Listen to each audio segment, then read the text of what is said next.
Hi friends, எல்லாத்துக்கும் வணக்கங்க. எல்லோரும் எப்படி இருக்கிறீங்க? நல்லா இருக்கிறீங்களாங்க? உங்கள் ஊரில் வெயிலுங்களா? இங்கே வெயில் அடிக்குது. எல்லோரும் டிஃபன் சாப்பிட்டீங்களாங்க? நாங்கள் சாப்பிட்டோம். தம்பி வேலைக்கு போயிட்டாங்க. எங்கள் வீட்டில் சொல்ல முடியாத இன்னொரு சோகமும் நடந்துருச்சுங்க. இப்படி சொல்கிறதுக்கு மன்னிச்சிக்கோங்க. எங்கள் அருவியும் போய் சேர்ந்துட்டாங்க. இறந்து 2 நாள் ஆச்சுங்க. மனசு ரொம்ப வேதனையாக இருக்குது. என்னால் அதுலேருந்து மீண்டே வர முடியல.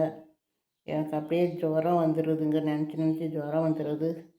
தூங்கணுமா, தூக்கத்தெல்லாம் அவள் பேசுகிற மாதிரியே நினப்பு இருக்குதுங்க.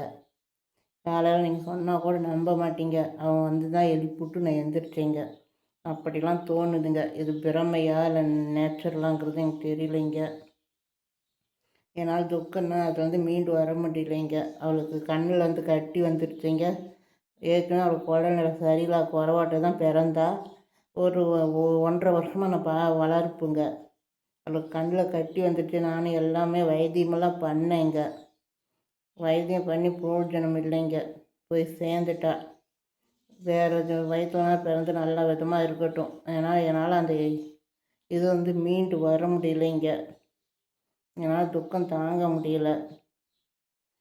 வீட்டில் ஒருத்தர் ஒரு கையை இழந்த மாதிரி இருக்குது. சொல்கிறதுக்கு வார்த்தைகளே இல்லை. அந்தளவுக்கு மனசு எனக்கு பாதிச்சிருக்குதுங்க. உங்கள்கிட்ட நான் என்ன சொல்கிறதுன்னு தெரியலைங்க. இது சொல்லணும்னு தோணுச்சுங்க, அதாங்க சொல்கிறேன். எப்படி மீண்டு வரப்போகிறேனுங்கிறது எனக்கு தெரியல. திருப்பி நோக்கமெல்லாம் அருவியை பார்த்த மாதிரியே இருக்குது. இது பிரமையா நேச்சராங்கிறது எனக்கு தெரியலைங்க. உண்மையிலே அது மேலே பாசம் வச்சுட்டேங்க. அதனால தாங்க இப்படியெல்லாம் எனக்கு இது ஆகுதுங்க. எப்படி வரப்போகிறேன்னே தெரியலைங்க ஃப்ரெண்ட்ஸ். தயவுட்டு இதாக எடுத்துக்காதீங்க.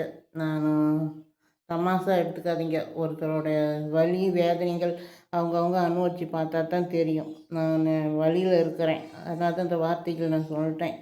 தயவு செஞ்சு யாரும் தப்பாக எடுத்துக்காதீங்க. பிடிச்சிருந்தால் லைக் பண்ணுங்கள், ஷேர் பண்ணுங்கள், சப்போர்ட் பண்ணுங்கள். பிடிக்காடி பார்த்துட்டு போங்க. நான் என்ன செய்ய முடியும்? பாய்ங்க. நெக்ஸ்ட்டில் சந்திக்கிறேன். இன்னும் நிறைய பேசணுன்னு தான் ஆசைப்படுறேன்.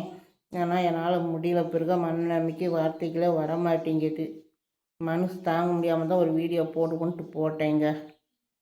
சரிங்க, நெக்ஸ்ட்டு சந்திக்கிறேங்க. பாய்ங்க.